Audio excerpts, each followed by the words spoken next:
Doctor निशा Joshi madam, साथ ही ट्रस्टीगण एवं प्राचार्य महोदय से निवेदन करूंगी कि कृपया आप आए, दीप प्रज्वलन और पूजन कर आज के कार्यक्रम की शुरुआत करें।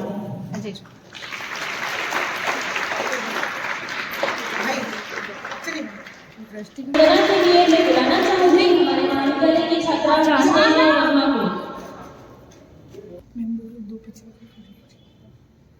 या कुंदित तुषार या शुभ्र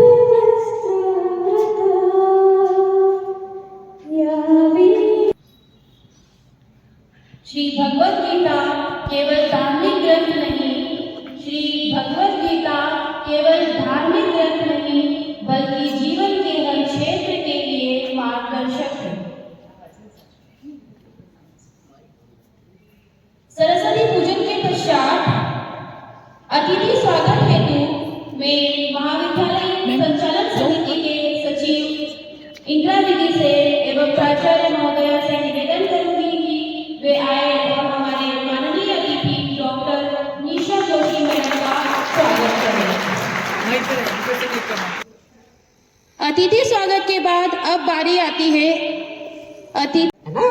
तो मोक्षदा एकादशी इसी तिथि पर कुरुक्षेत्र धर्म क्षेत्र, पता है ना, कुरुक्षेत्र मैदान में जो मैदान था वहां पर भगवान ने सारथी पद पर बैठ करके, किस पद पर बैठे भगवान? सारथी पद पर। सारथी का अर्थ है वो रथ था, रथ में वो किस स्थान पर थे? वो सारथी बने। किसके सारथी बने? अर्जुन के। और उस स्थान पर बैठ करके उन्होंने अर्जुन को गीता का, श्रीमद् भगवत गीता का क्या दिया? ज्ञान दिया। यानी आज के दिन श्रीमद् भगवत गीता प्रकट हुई। आज के दिन भगवान ने गीता बोली थी। यानी जो आज का शुभ एकादशी है उसको हम कहते हैं मोक्षदा एकादशी, यानी मोक्ष देने वाली एकादशी। और उसी अवसर पर आप और मैं क्या है? एकत्रित हुए हैं। थोड़ी सी भूमिका समझते हैं हम उसकी। महाभारत में 1,00,000 श्लोक हैं। महाभारत की 18 पर्व है, जैसे अध्याय होते हैं ना, चैप्टर्स होते हैं। उन 18 पर्वों में से एक पर्व है भीष्म पर्व। उसके 25 से 42 अध्याय तक भगवत गीता है मात्र। इसमें श्लोक है 700 और पात्र है 4 यानी 4 लोगों के बीच में वार्ता हुई कि पहले कौन है बताइए आप? 2 का नाम तो आप जानते ही हैं। पहले कौन है? श्री कृष्ण।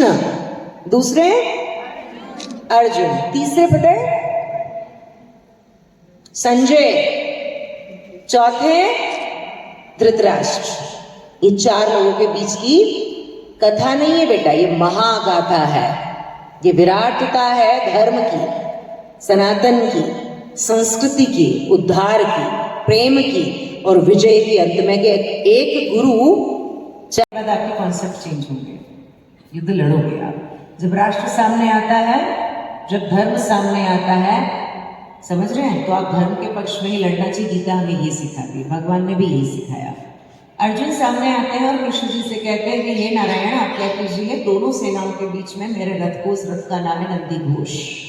नंदी घोष एक ऐसा रथ है जो विजयश्री, यानी कि वो उस पर बैठा हुआ व्यक्ति वो रथ हारने नहीं देगा आपको।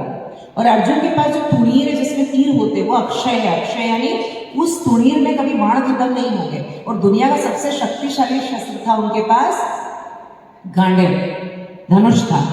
और पावर सबसे बड़ी उस अस्त्र शस्त्र के साथ में उनके पास सारी दिव्य विद्याएं थी। ध्वज था हनुमान जी का, पताका होता ना किसी ध्वज को लेके, उसमें स्वयं साक्षात हनुमान जी बैठे। न रथ समझना बच्चों, नंदी घोष जैसा विजय, मतलब दिव्य रथ है उनका, जो कभी किसी के भी वर्ण से खत्म नहीं होगा। और बैठा कौन है उसमें? सबसे बड़ी बात, नर रूप में नारायण बैठे। जिसके रथ में भगवान बैठ जाए उसको डरने की जरूरत क्या है? लेकिन अर्जुन डरेंगे उसके बाद भी, क्योंकि गीता हमें सिखाती है कि भगवान होने के बाद भी आप अपने मनोबल से अपने आपको जीतते हो। भगवान की उपस्थिति सिर्फ आपको क्या कर सकती है? भगवान सिर्फ आपका मार्ग प्रदर्शन कर सकते हो। भगवान आपके मार्ग प्रदर्शन करने के लिए ही सारथी बने थे ताकि वो गलत डायरेक्शन में अर्जुन न चला जाए युद्ध करते करते। लेकिन कर्म तो अर्जुन, तो उन्होंने कहा कि वहां भी आकर तुम पहले राजा के पास गई कि मुझे बचाओ, फिर किसके पास गई? जितने लोग बैठे थे ना भीष्म जी के पास गई, सबके पास गई, मेरी रक्षा करो, मुझे बचाओ इन दुष्टों से। तब भी तूने मुझे नहीं पुकारा, लेकिन जैसे ही तूने कहा अंत में सब हो गया, सीखने वाली बात है। अंत में जाके तूने कहा कि रक्षा करे नारायण मेरी, मैं आया। तो इस बात से मेरी शिक्षा बनती है कि अहंकार मनुष्य का न करें, रक्षा वो करे न करे, भगवान को सबसे पहले याद करें, नहीं अंत में याद करें। तो जब आप नारायण को सबसे पहले ने अपने जीवन में, धार्मिक नहीं बेटा, आध्यात्मिक होना है। धर्म आपको हो सकता अंधत्व दे दे। धर्म का मतलब गलत संदर्भ में धर्म की व्याख्या अगर आपने की, और धर्म का अर्थ है धारण करना। और आप क्या धारण करें? आध्यात्मिकता को, पॉजिटिविटी को, ग्रंथों को पढ़ें। गीता को आज से 3 या 4 या 5 श्लोक हमने आज लिए है ना। हमने 2-3 इन 5 श्लोकों में काफी कुछ सीखा होगा। हर श्लोक सिखाता है, इसलिए जब थको ना तो रेंट